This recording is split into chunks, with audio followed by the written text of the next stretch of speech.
عموماً کیا ہوتا ہے جب مرد کو کسی عورت سے شکایت ہوتی ہے تو مرد کے ہاتھ میں کیا ہوتا ہے؟ چلو طلاق دو، فارغ کرو، ایک طرف کرو. مرد کے لیے آئندہ معاشی مسائل اتنے نہیں ہوتے، اپنی حفاظت کا اتنا مسئلہ نہیں ہوتا. وہ عورت کو الگ پھینک کر اکیلے بھی زندگی بسر کر سکتا ہے. لیکن اگر کوئی عورت اس مصیبت میں گرفتار ہو گئی ہے کہ اس کا شوہر بد مزاج ہے، سخت ہے، یا اس کے حقوق پورے نہیں دیتا، اب وہ بیچاری کیا کرے؟ اسلام نے یہ نہیں سکھایا کہ وہ اس سے طلاق لے لے. اگرچہ خلا کا رستہ رکھا، لیکن پھر بھی معاشرے کی مجموعی بہتری کے لیے یہاں کیا سکھایا جا رہا ہے کہ کوئی حقوق کی کمی بیشی کر کے آپس میں کوئی راضی نامہ ہی رکھیں. کیونکہ عورت دوسری آپشن سوچے، اگر وہ طلاق لے لیتی ہے تو اس کے بچوں کا کیا ہوگا؟ وہ ایک چھوٹے مسئلے کے حل کے لیے ایک بڑے مسئلے میں گرفتار ہو جائے گی. تو یہ عقل مندی کی بات نہیں ہوتی کہ چھوٹے مسئلے کے حل سے بڑے مسئلے کھڑے کر لیں آپ، یا ناقابل حل مسائل شروع کر دیں آپ. آپ دیکھیں کہ بعض اوقات ہمیں کسی سے چھوٹی سی تکلیف پہنچتی ہے، ہم کیا کرتے ہیں؟ اسے گالی دے ڈالتے ہیں. کیا ہوتا ہے؟ وہ دوسرا 2 دیتا ہے، آپ اسے 1 لگاتے ہیں، وہ 2 مارتا ہے آپ کو، اور نتیجہ کہاں جا پہنچتا ہے. تو بہتر نہیں تھا وہ جو پہلے چھوٹی سی بات تھی اسے کڑوا گھونٹ پی جاتے، صبر کر لیتے. اللہ صبر کرنے والوں سے محبت رکھتا ہے. کسی سے چھوٹی سی تکلیف پہنچی، آپ نے غصے میں بڑا شدید ری ایکشن ظاہر کیا، اب جب آپ اس کو دیکھتے ہیں تو پریشان ہوتے ہیں، شرمندہ ہوتے ہیں، دل میں کڑتے رہتے ہیں، ایک ماحول پلوٹ ہو گیا. کیا پایا آپ نے؟ لیکن اگر آپ اس موقع پہ ضبط کر جاتے، صبر کر جاتے، نتیجہ کیا نکلتا کہ وہ شخص جس نے آپ پہ زیادتی کی وہ بھی شرمندہ ہوتا، اور شاید وہ خود معافی مانگ لیتا کہ میرا قصور تھا، میری زیادتی تھی. لیکن عموماً ہم ایسے مواقع پر کیا کرتے ہیں؟ جواباً شدید ری ایکشن ظاہر کرتے ہیں. وہ وقتی طور پر تو شدید ری ایکشن ہم نے کر لیا، پایا کیا؟ انسان دیکھے حاصل کیا ہوا؟ ہم پاتے نہیں، پھر کھو دیتے ہیں. تو ایسی تمام خواتین جو اپنے شوہروں کے ہاتھوں تنگ ہوں، ان کا یہاں حل بتایا جا رہا ہے کہ وہ تھوڑے سے صبر سے کام لے لیں، تھوڑے سے اپنے حقوق کو جانے دیں. اللہ دیکھ رہا ہے، اللہ اس کا بدلہ ضرور دے گا. اس کا حل صرف یہ نہیں کہ آپ گھر چھوڑ کے بھاگ جائیں یا جواباً شوہر کو پیٹنے لگیں. وہ تو گھر نہ ہو جائے گا، ایک کشتی خانہ ہو جائے گا، ایک دنگل ہو جائے گا. دنگل بنانا چاہیں تو بنائیں. اسی لیے وہ جو پہلے بھی میں نے بات کی تھی کہ مرد مار سکتا تو عورت کیوں نہیں مار سکتی؟ عورت کو اللہ نے مارنے سے روک کر اس دنگل کو ختم کیا، ورنہ باکسنگ شروع ہو جاتی گھر میں تو گھر نہ رہتا. تو یہاں پر کسی بھی نزاع کے موقع پر، جھگڑے کے موقع پر، فساد کے موقع پر، بد اخلاقی کے موقع پر، بد سلوکی کے موقع پر جب ایک شخص زیادتی کر رہا ہو تو جواب میں تھوڑے سے دھیمے ہونے میں آپ کی کوئی بے عزتی نہیں. لوگ سمجھتے تھے ہماری بے عزتی نہیں.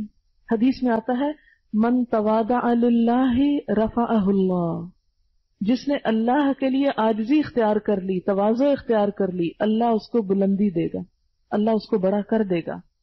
وہ چھوٹا نہیں رہتا. ایک دانہ گندم کا ایک دانہ ہوتا ہے، جب وہ مٹی میں ملتا ہے تو اس سے 700 دانے بنتے ہیں. اگر وہ اکڑا رہے اور کہ میں مٹی میں نہیں جاتا، میری اس میں ذلت ہے، میں شیشے کی بوتل میں رہنا چاہتا ہوں، 100 سال بھی شیشے کی بوتل میں رہے تو کھایا جائے گا اندر سے، اوپر سے خالی خول کھڑا رہے گا، اندر سے کھا لیا جائے گا، اور اس سے 700 کبھی نہیں بنیں گے. تو جو لوگ زندگی میں تکبر کا رویہ اختیار کرتے ہیں، اپنی انا کے خول میں رہتے ہیں کہ جی ہم بڑی شے ہیں، وہ کچھ نہیں پاتے. تھوڑا جھک جانا، تھوڑا عاجزی اختیار کرنا. کل ایک بچی میرے پاس مسئلہ لے کر آئی اپنی ساس کا، بڑی پریشان تھی، بہت روئی، اور اس کی شکایت جینون بھی تھی کافی حد تک. میں نے اس سے کہا کہ دیکھو جو تم کہہ رہی ہو میں اس کو 100% درست کہتی ہوں کہ تم واقعی مظلوم ہو، لیکن اب تم اپنی بزرگ ساس کے مقابلے میں ینگ بلڈ ہو. وہ عمر کے اس حصے میں پہنچ چکی ہے کہ جہاں وہ بیمار بھی ہے، جہاں وہ انسیکیور فیل کر رہی ہے، جہاں وہ توجہ چاہتی، وہ محبت چاہتی ہے. اس کی میموری بھی خراب ہو چکی ہے. اب تم اس سے اگر توقع کرو کہ وہ قربانی کرے، وہ اپنی زیادتیوں کو چھوڑ دے، بی پی اس کا ہائی ہے، بیماریاں اس کو کئی لگ چکی ہیں، وہ بیچاری اپنے آپ سے بیزار بیٹھی اس وقت، اس سے تم کیا قربانی چاہتی ہو؟ اس وقت تمہاری عمر ہے قربانی دینے کی. میں نے کہا سب کچھ بھول جاؤ، جو کچھ انہوں نے تمہیں کہا، یا جو بھی تم پہ الزام تراشی بھی ہوئی، سب بھول جاؤ اور اللہ کے لیے بھولو، اور جا کے عاجزی سے نہ کیے پہ بھی معافی مانگ لو اور توجہ دو تھوڑی سی. وہ توجہ چاہتی، وہ محبت چاہتی. آپ دیکھیں کہ جب بوڑھے ہو جاتے ہیں نا، جسمانی طور پر ان میں کوئی کشش نہیں رہتی، نمبر 1۔ نمبر 2، اخلاقی طور پر بھی عموماً بوڑھوں میں کشش نہیں رہتی کہ وہ بہت بولنا شروع کر دیتے ہیں، بد زبانی کرتے ہیں، چڑچڑے ہو جاتے ہیں، بیمار ہو جاتے ہیں، بد اخلاق ہو جاتا ہے۔ اب بد اخلاق شخص میں کیا ہے؟ کوئی کشش نہیں، کوئی اس کے پاس پھٹکنا نہیں چاہتا، حتیٰ کہ اپنی اولاد بھی نہیں پاس لگنا چاہتی۔ وہ بیچارہ اپنے لیے خود ایک جہنم تیار کر چکا ہے، لیکن وہ مجبور ہے، کمزور ہے، اب اسے ہیلپ کرنا ہے، اسے نکالنا ہے اس سے باہر۔ تو ترس کرو اس بوڑھے انسان پہ جو اس کنڈیشن کو پہنچ چکا ہے، اسے اپنے مقابلے پہ لا کے مت سوچو، اپنی ریزننگ، اپنا انٹلیکٹ اور اپنی عقل مندی اور اپنی ہوشیاری اس پہ مت پرکھو، مت کمپیئر کرو۔ تم عمر کے کسی اور حصے میں اور وہ کسی اور حصے میں ہے۔ میں نے کہا اس کے اندر اب کوئی اٹریکشن نہیں، نہ جسمانی، اس عورت میں پھر شوہر کی وجہ سے بھی عورت انسیکیور فیل کرتی کہ اب میرے اندر جسمانی اٹریکشن نہیں رہی، شوہر مجھ سے بے نیازی کر رہا ہے، میرے اندر وہ اخلاق یا وہ اسٹیمنا نہیں رہا، میں بیمار ہوں، مجھے توجہ نہیں دی جا رہی۔ وہ ایسی نفسیاتی مریض ہو جاتی اس عمر میں پہنچ کر کہ اس کا اور کہیں بس نہیں چلتا، تو بہو ہی بیچاری جو گھر میں نظر آتی ہے اسی کے اوپر ہی سارا وار شروع کر دیتی۔ اب کیا کرنا ہے؟ اب کسی کو تو ہمت کرنا ہے نا ایک بیمار انسان سے نبٹنے کے لیے، جو نفسیاتی بیمار بھی ہے، جسمانی بیمار بھی ہے۔ آپ خدا کی خاطر اس شخص کے ساتھ حسن سلوک کریں، صرف اللہ کی خاطر، یک طرفہ دل جیتیں اس کا، اسے محبت دیں۔ ساس کے ساتھ معاملہ کرنے کا واحد طریقہ اس کو توجہ دینا، یہ دیکھنا کہ یہ توجہ چاہتے ہیں، آپ توجہ دیں گے، آپ محبت دیں گے، اور ڈانٹ کھا کے بھی محبت دے دیں گے تو آپ کا کچھ نہیں جائے گا، گھر کا ماحول ٹھیک ہو جائے گا۔ اور جب آپ کھینچا تانی شروع کرتے ہیں، اس نے ایسا کیوں کہا، فلاں موقع پہ ایسا کہا، فلاں جگہ میری یوں بےزتی کر دی، فلانی جگہ یوں بول پڑ، معذور سمجھیں اس کو اور بھلا دیں، ورنہ اس کشمکش کا کچھ نتیجہ نہیں۔ نتیجہ یہ کہ آپ بھی نفسیاتی پاگل ہو جائیں گے۔ بہت سی نوجوان لڑکیاں پاگل پن کے دورے پڑنے لگتے ہیں ان پر اس قسم کی کشمکش میں رہ کر۔ تو اللہ تعالیٰ کیا بتا رہے ہیں؟ یہاں شوہر کی بات کی گئی، ساس کی تمہیں ضمنی لے آئی۔ بسا اوقات مردوں کے اندر ایسا پاگل پن ہوتا ہے، فرمایا ان امرأۃ خافت من بالها نشوزا او اعراضا، کہ شوہر توجہ نہیں دے رہا یا سرکش ہے، بدسلوکی کرتا ہے، تو بھی عورت صرف یہ نہ سوچے کہ میں اس سے الگ ہو جاؤں، اگر ہو جائے۔ کل شام ایک ٹیلی فون مجھے آیا، اس میں بالکل ایگزیکٹلی یہی مسئلہ تھا ایک عورت کا کہ مجھے کیا کرنا چاہیے۔ دونوں خرابیاں شوہر میں، نشوز بھی ہے، اعراض بھی ہے، کہ بات کرتا ہے تو بد اخلاقی سے، ورنہ روٹ جاتا اور کئی کے دن بات نہیں۔ کیا کرے عورت؟ ہے پریشانی۔ اب بچے ہیں، اس عمر کو پہنچ گئے، ایسی تعلیم کی عمر ہے، تو میں نے کہا کہ دیکھو 2 ہی حل ہو سکتے ہیں نا۔ ایک تو یہ ہے کہ تم اس سے الگ ہو جاؤ، بڑا آسان ہے، کٹ ختم۔ اب دیکھو کہ اس کے بعد جو مسائل آنے والے ہیں، بچوں کی تعلیم ہے، ان کی فیس ہے، ان کی جذباتی ضروریات ہیں، ان کو باپ چاہیے، انانی کیس چاہیے۔ اب کیا کرو گی تم؟ وہ سارے مسائل جو اس مرد کی غیر موجودگی میں پیش آنے والے، اگر وہ زیادہ بڑے ہیں اس بد اخلاقی سے، تو پھر اس پہ صبر کر لو، اور اگر وہ مسائل چھوٹے ہیں تو آگے اللہ تعالیٰ یہ حل بتاتا، پھر الگ ہو جاؤ، مت جلاؤ اپنے آپ کو۔ تو 3 حل بتائے گئے ان آیات میں۔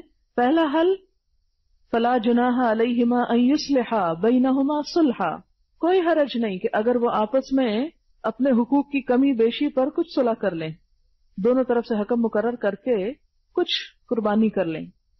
اور اس میں بھی صرف عورت کو نہیں کہا جا رہا، دونوں کو کہا جا رہا ہے اصلاح کرو۔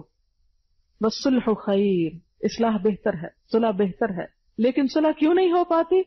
وَأُحْضِرَتِ الْأَنفُسُ الشُّحَّ، نفس بخیلی کی طرف زیادہ مائل ہوتے ہیں، خود غرضی۔ شح بخل کی ایک قسم ہے، اور یہ ذرا شدید ہے، خود غرضی کے معنوں میں یہاں ہے۔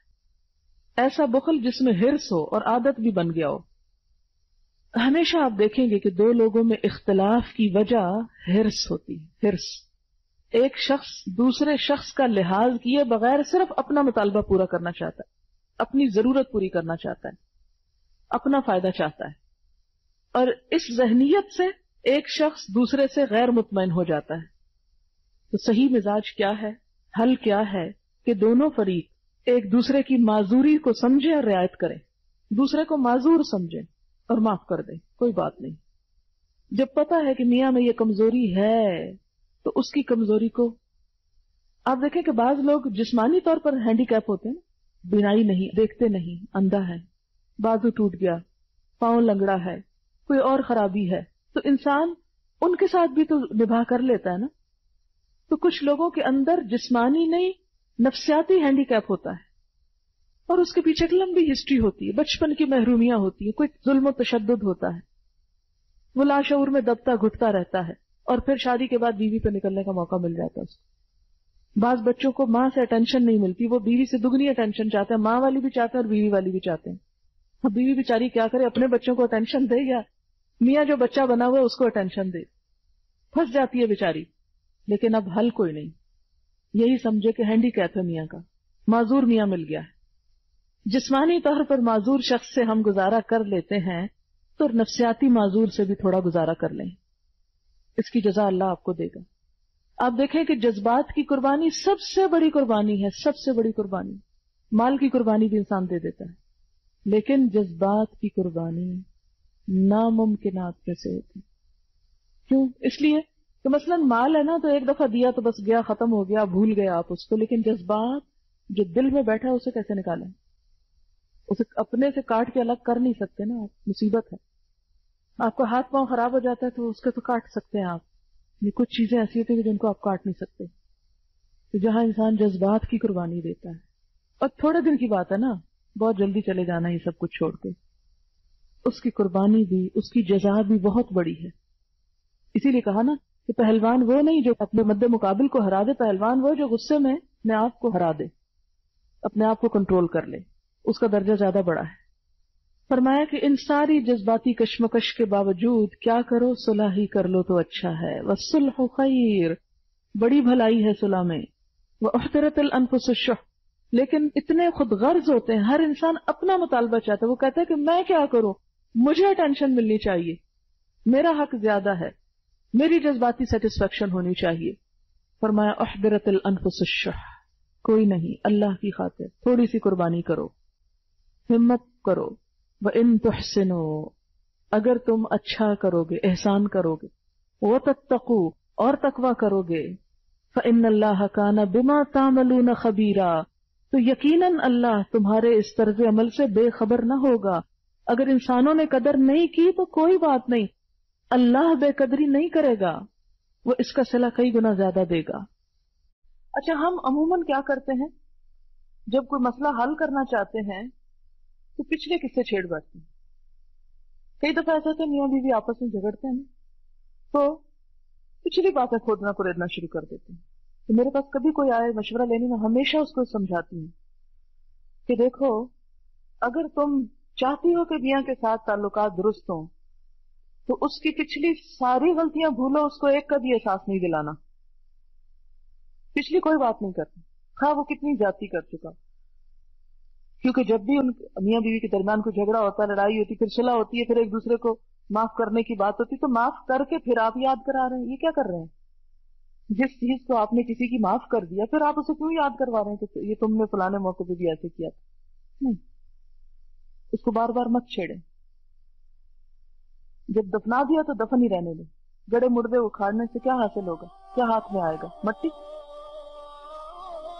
جب آپ کسی مسئلے کو حل کرنے کے لیے پچھلی بھی باتیں اٹھا بیٹھتے ہیں تو ہوتا کیا ہے؟ ذرا حالات اور تلخ ہو جاتے ہیں اور بغیر کسی نتیجے کے ختم ہو جاتے ہیں، کوئی فائدہ نہیں ہوتا۔